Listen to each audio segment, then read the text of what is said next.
Hello, everybody, and welcome to the first episode of the TokWhoCast. Yes! He came up with that title, if anybody blamed him. But yeah, well, if you have something better, please let me know. Yeah, we will change it. Yeah. If anyway, our first episode for our Patreon exclusive show. I'm super excited about this. Yes, our table is bare. Because we have nothing to decorate with it yet. So... yeah, this is pretty much just going to be a podcast about Doctor Who. We love Doctor Who. We do. It will start with reviews and stuff like that. We are going to do a review this time, and maybe even we'll do I don't know yet. Maybe do week to week or episode reviews. Yeah. As opposed to waiting for the whole season to be over. Yeah. But right now we're just going to start with kind of an introductory episode of why we like Doctor Who, what got us into Doctor Who, Netflix, and who our favorite doctors are. Yeah. So, I'll start off. Okay. Doctor Who is a real weird story for me. Hated it.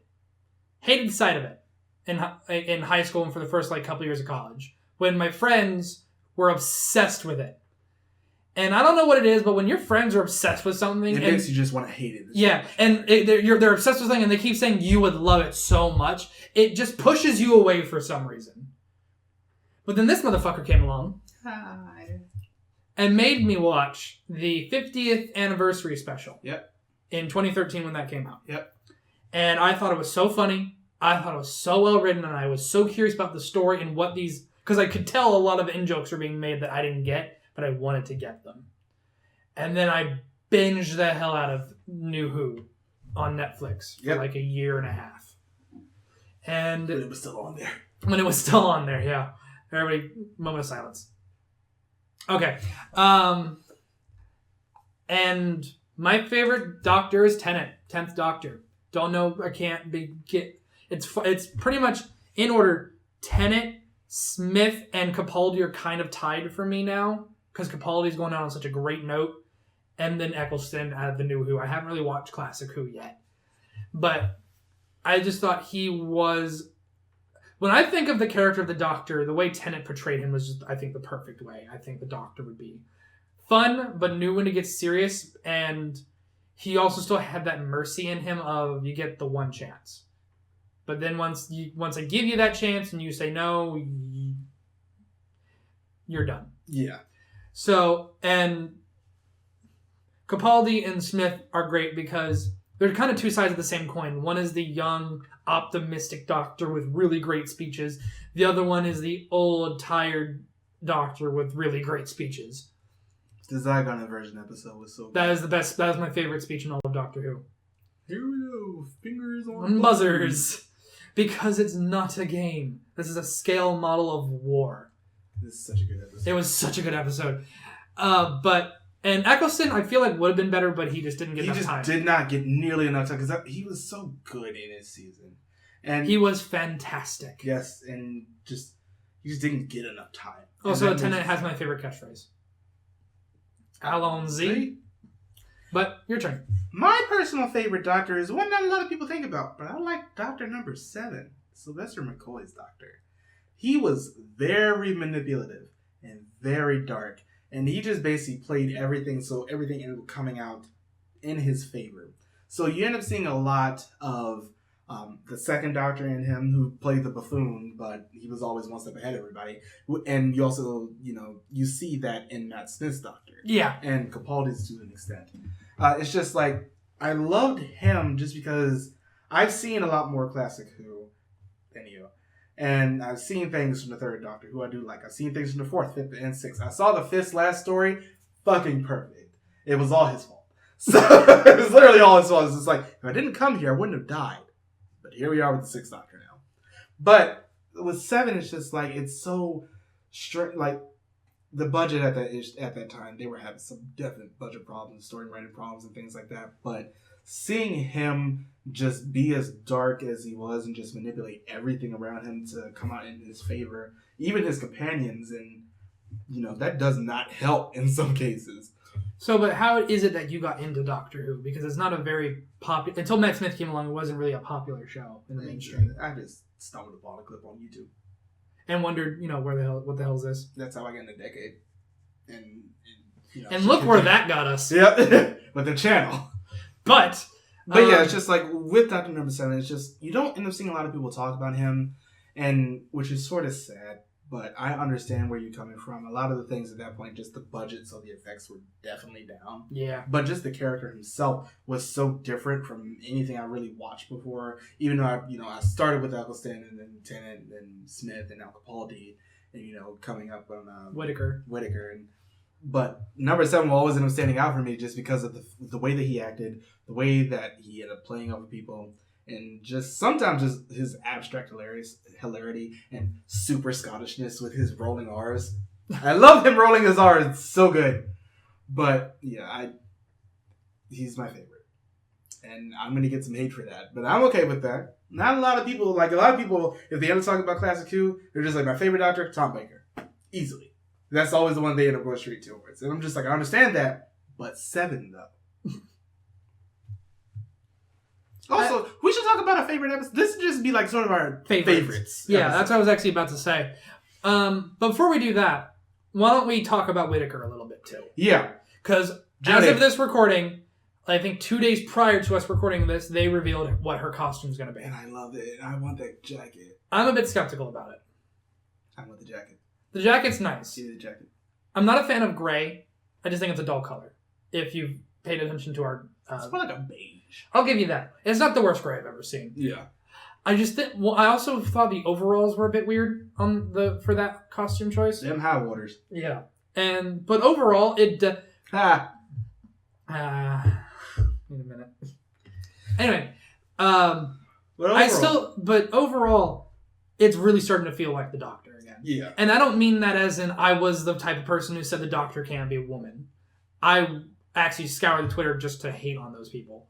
I just wanted to see the reaction. That was me. Yeah, but I had an issue not with because it was a woman, just because it was a different face period. But I had the same issue with Capaldi, and I came in during Matt Smith's run. Yeah. So this is my second time experiencing a new Doctor. Yeah. And you know what actually helped it for me? It was this video on YouTube that was just a compilation of a Doctor's final moments, all in the regeneration, all being voiced over by Matt Smith's last speech, pretty much. And then it ends with her in the announcement video and revealing the hood, and I went, "That's the Doctor." That video, I can't remember. I'm gonna pull it up on my phone right now because I can't remember who uploaded it, but I can't wait until Christmas. Not just for presents or for family, but for this. For Doctor Who. And, just going into this, of course it's going to be different. Of course people are going to end up saying some shit. But I'm just like, you're going to have to deal or get out. That's life.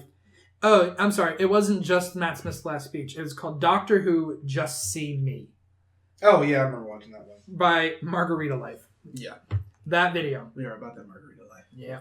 But that moment that Capaldi also had with Clara, "You don't see me." Yeah. Which really helped me see the Doctor. Yeah. Now, what is your favorite episode of Doctor Who? That's hard. I have favorite moments, but overall in episodes, that's real hard.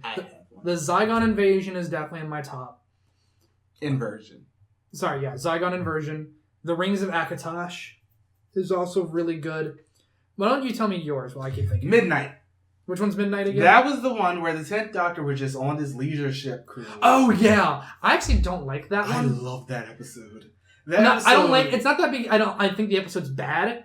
I just don't like it because it was that freaky. It was one of the few times that the Doctor just literally did not know what the hell was going on at all. And he was scared in that episode. He was scared because also he was not in power. He didn't save the day. He didn't. And just seeing those other people, this is just like a microcosm of how people react when they end up being, compelled by fear. And that was basically the entirety of that. And I just loved it. And seeing that woman said just like, I always believed it was her. And the doctor just looked at her with like the most disgust on his face. Which is like, I understand exactly where he's coming from right now. Because I was pissed at everybody on that ship. Especially when the younger people were just like, you have to believe him. But the older people, like the parents and the professor played by the second doctor's son, by the way. Oh. And they basically just tried to throw him, off My the ship. biggest issue is that the doctor just didn't say who he was. He just said, because I'm clever. He didn't go, I'm a Time Lord. I know everything about anything. And I don't know anything about that. Yeah. And that was the thing that was just like... being a Time Lord's not a secret. Yeah. As he's made abundantly clear. Tenet. I'm the Doctor. I'm a Time Lord from the Palais Gallifrey, from the constellation of Gasterberus. But so, yeah, it's just like, it ends up being one of my favorite episodes. That's why I didn't like it, because I would have handled the situation differently. I mean, that's you. But I mean, in this case, he might have been just not saying anything just for, purpose. But it's so weird. And seeing the doctor and that stewardess and just end up sacrificing herself, and then the doctor asking what is her name, and no one knew. And I'm sitting here just like, this hurts me on a personal level right now. Like, I just couldn't. No, let's all remember that she was an employee, so her name will be in the database, so she will have a name. Yeah, I mean that. Yeah, but it's just the fact that that first moment, yeah. Yeah, no one just asked. And that was the thing.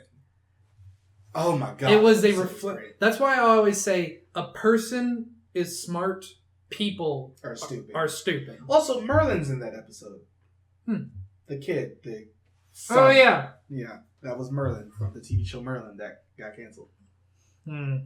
Still trying to think of mine, because I can never really have just a favorite that doesn't get trumped over at a later episode, because they're all so. I mean, a lot of people when they were talking about it, of course people were going to say Blink.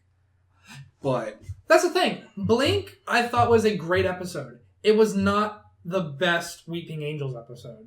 Because I'm sorry, the Smith encounter with the Weeping Angels was much more frightening. The Angels Take Manhattan, or the first one? The first one. The first one, the spaceship. Oh, the one with Jorah. And the one there's one thing you never ever put in a trap. Me. He just looks at them and just like, hold on. But yeah, there are just like so many things we love about Doctor Who, and that ends up being I'm so glad Doctor Who got such more of a mainstream following in the last few years, because when people say it's a science fiction show, a lot of people immediately turn off. Yeah. But it's like it deals with science and history. What could be your favorite episode? The Vincent Van Gogh one. The Vincent and the Doctor. It's a good one. I will admit, especially that last scene where they take Van Gogh to the his own exhibit. And then he still kills himself. Wibbly wobbly, timey-wimey. Timey depression. Yeah. But I do know, I think one of my least favorite episodes is. Is it the one with the Rex Calibatorius? No. Really? I don't think so. That episode. Which one? Shite. Which one was that? That was with the 10th Doctor where he was still with Rose, and that thing was like taking people's faces and putting it into his body. That episode was shit. It wasn't a good one. It was not. Where they're in like the 50s. No, that's the one with the TV. I'm talking about the one with the actual alien. Then I have no idea which one you're talking about. Don't worry about it. That episode was terrible bad. I've seen every episode of Tenet's Run twice. How have I not seen this? I don't know. What's it? Hold on. It was Rex. I don't even know how to pronounce it. All I know is it was terrible. Because the only one I remember about them stealing faces was the TV one. Plum. That was the name of the planet. But what is your least favorite one? The Waters of Mars. Really? Yeah. That episode scared the hell out of me. It's my least favorite, not because I think it's a bad episode. It's my least favorite because I hate watching my favorite Doctor become something he thought he never would. Or go down a path he always fought to not go down that path. And then you just decided to do it. When he became... then immediately backfired. Yeah, when he became the Time Lord victorious. It hurts to watch that happen. So that's why it's my least favorite, because I always skip it because I don't like watching. Like the one I just said with the Rex, I don't even know how to pronounce it. Clump. That one is definitely my least favorite. I gotta say one of my least favorites overall though is the one with Kill the Moon. The only thing that ends up saving that episode is the last couple of minutes with Clara and the Doctor on the TARDIS, and she was just going off on him. That saved that episode. But yeah, what else can we really talk about here? Because I mean, we're obviously going to end up going into deeper things later on. Oh, yeah, that one. Yeah, that episode was shite. Yeah, that. Oh my god, the one that had the Doctor in it for like 7 minutes. Yeah, total. That's all you had to say. The one that didn't really have the Doctor in it. Well, I mean, there are more than ones with it because Blink is like that. Fair enough. The one that the one about the Doctor Who fanboy. Yeah. In the fan club. Oh god. But yeah. Why did you remind me of that? We have a lot of things to talk about when it comes to Doctor Who. We're going to end up making maybe a top 10 list at some point. Maybe our favorite episodes. I'm going to end up having some ones with the classic ones because I know if we ever... Top 10 moments, sad, good, top bad. 10 episodes and things like that. Especially because I know if we end up doing like a top 10 of our favorite series or like favorite episodes, I'm putting the last part of the Fifth Doctor's in there. That's a great series. I'm putting the last season of the Sixth Doctor. I also like to say one of my favorite moments in Doctor Who is when 10 met 5. Yeah. He got to meet his past self, who was also his dad-in-law. And, yeah. And then his wife, who was also his daughter. And Timey-wimey. Wibbly-wobbly sand shoes. Those aren't sand shoes. Yes, they are. Also, I forgot to add on, right above Eccleston, War Doctor. Because, 1, rest in peace, John Hurt. 2, it's motherfucking John Hurt. Sand shoes and granddad. Can you... is it possible for you to talk without waving your hands about? Yes. No. And we'll see you next time. Bye, everybody. everybody. Please let us know what you think. Bye. Yeah.